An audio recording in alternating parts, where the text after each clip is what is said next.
Hello friends, welcome to random stocks. Random stocks पर आपका स्वागत है। बचपन में जॉन बनियन की एक कविता पढ़ी थी हमने, और उसका टाइटल था द पिलग्रिम्स प्रोग्रेस। वहाँ एक लाइन है, he that is down needs fear no fall. वो जो गिर गया है उसको गिरने से क्या डरना है, और गिरने से भयभीत होने की क्या जरूरत है। अब भयभीत तो वो हो सकता है जो अभी भी ऊंचाई पर खड़ा है, अभी भी उस बुलंदी पे बैठा हुआ है। लेकिन जब निवेशकों की हालत बिल्कुल खराब हो गई है और वो बिल्कुल चित हो गए हैं इस बियर्स के साथ रेस्टलिंग के फाइट में, फर्श पे पड़ गए हैं, तो अब डरना क्या। Story is over. और हो सकता है या फिर अभी रेफरी के विशल का इंतजार हो, इस डिक्लेरेशन का कि आप हार गए हैं। So be it, there is always next time. वहीं एक फाइट में जिंदगी तो खत्म नहीं हो जा रही है, और भी जिंदगी जीना है। जिंदगी के उड़ान और भी हो सकते हैं, चैंपियन बनने का मौका और भी हो सकता है, और होंगे, सर्टेन है। This is not the last fight of the life. वैसे ही this is not last fight for of investors in the stock market. There will be opportunities in the changed scenario. अब आते हैं कुछ न्यूज फीचर्स की बात कर लेते हैं। अभी हम लोग एक ग्लोबल डिसरप्टर हैं डोनाल्ड ट्रंप। पॉलिटिक्स के फील्ड में या फिर इकोनॉमिक्स के फील्ड में उनको किस तरह से काउंटर करना है, या फिर उसका इम्पैक्ट का असेसमेंट हम लोग कर ही रहे थे कि एक और टेक्नोलॉजिकल फील्ड में डिसरप्टर आ खड़ा हुआ है। और वो डिसरप्टर है चाइना का एक स्टार्टअप जो आर्टिफिशियल इंटेलिजेंस पे काम कर रही है। उसका नाम है डीपसीक।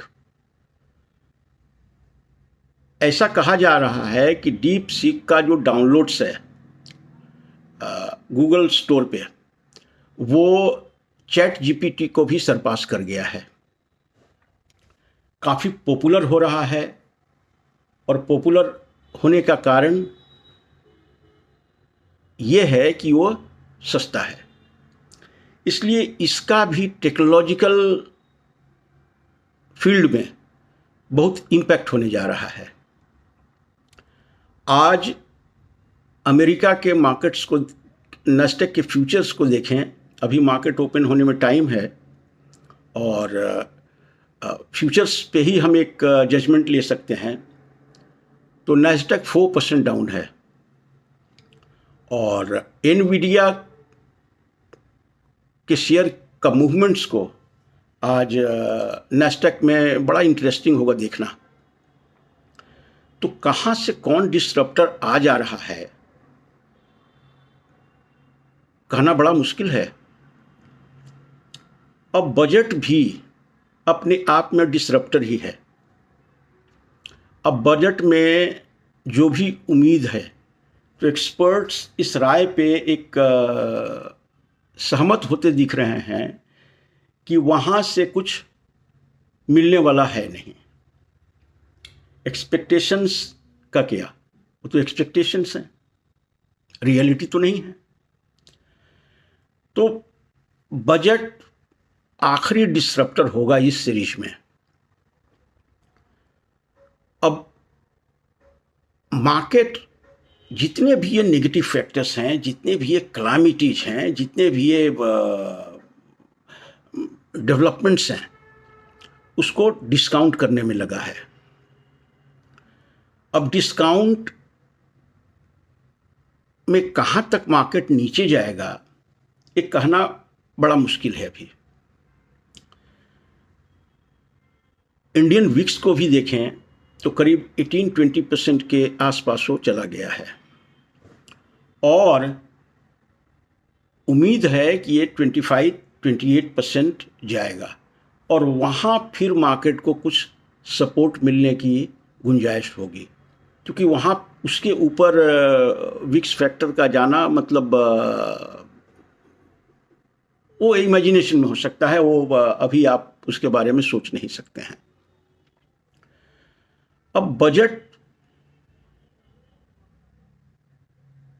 में जितने भी पॉजिटिव एस्पेक्ट्स थे मार्केट उसको भी डिस्काउंट कर रहा है। नेगेटिव्स को हो सकता है कम डिस्काउंट कर रहा हो। अब नेगेटिव का डिस्काउंटिंग तो सैटरडे को ही होगा, क्योंकि बजट सैटरडे को है और मार्केट भी लगता है ओपन है सैटरडे को।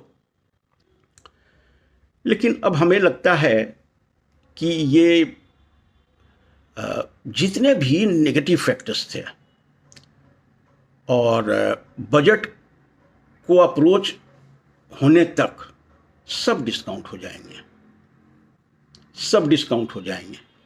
उसके बाद मार्केट को और गिरने की गुंजाइश तो रह नहीं जाती है।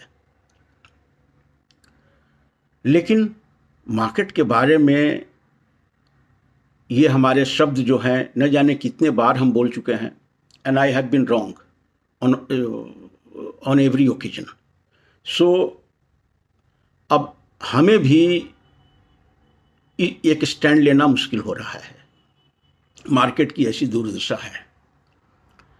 अब मार्केट में बायर्स हैं नहीं, और बायर्स की क्या, और रिटेलर्स इस फियर साइकोलॉजी में वो जो भी शेयर उनके पास हैं किसी न किसी भाव में बेचकर वो एक सेफ्टी की तलाश करने लगे हैं। ग्रोथ की बात खत्म हो गई। उस सेफ्टी में वो फिर ब्लू चिप में इन्वेस्टमेंट कर रहे हैं और mid cap small cap sector से एक में सेल ऑफ इस वजह से ज़्यादा आया है, क्योंकि रिटेल इन्वेस्टर्स उसमें सबसे बड़े निवेशक हैं और उन्हीं की तरफ से एक सेफ्टी की तलाश में मिड कैप से एग्जिट हो रहा है। तो ये सब शेयरों में इस तरह के डाउनफॉल का 3% 4% एक दिन में इंडेक्स को गिर जाना, मिड कैप और स्मॉल कैप को, ये इसकी अपनी एक दास्तां है। अब हमें कुछ कहे, कोई कहे कि आप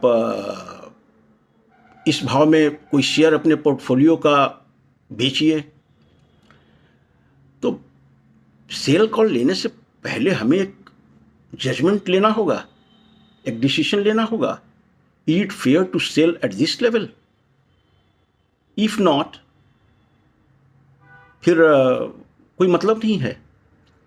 सो रणनीति के तहत, एक स्ट्रेटजी के तहत, I have resolved to lock in my portfolio for 6 months। और ये लॉक अब 6 महीने की एक्सपायरी के बाद ही खुलेगी। बीच में मार्केट को जो करना है करे, उससे हम बेचैन या डिस्टर्ब होने वाले हैं नहीं। इससे होगा ये कि I will leave peacefully, I will leave happily, unknown of the fluctuations in my portfolio. अब आप इस हमारे स्ट्रेटजी को किस रूप में देखते हैं वो मैं आप पे छोड़ता हूँ। तो बस यही है। तो एक मोटिवेशन के लिए एक कविता का एक छोटा सा लाइन है, उसे पढ़ते हैं। जिंदगी में तपिश भी बहुत ज़रूरी है, क्योंकि अक्सर वे पौधे मुरझा जाया करते हैं जिनकी परवरिश छाया में होती है। तो ये टफ टाइम्स भी अपने आप में एक लाइफ लेसन है, और ये आपके मन स्थिति को, आपके साइकोलॉजी को, आपके कैरेक्टर को मजबूत करेगा, कमज़ोर नहीं। और इस माहौल में खुद को कैसे संभाल के रखें, सबसे ज़रूरी यही बात है। Thank you so much for watching the video. Thank you.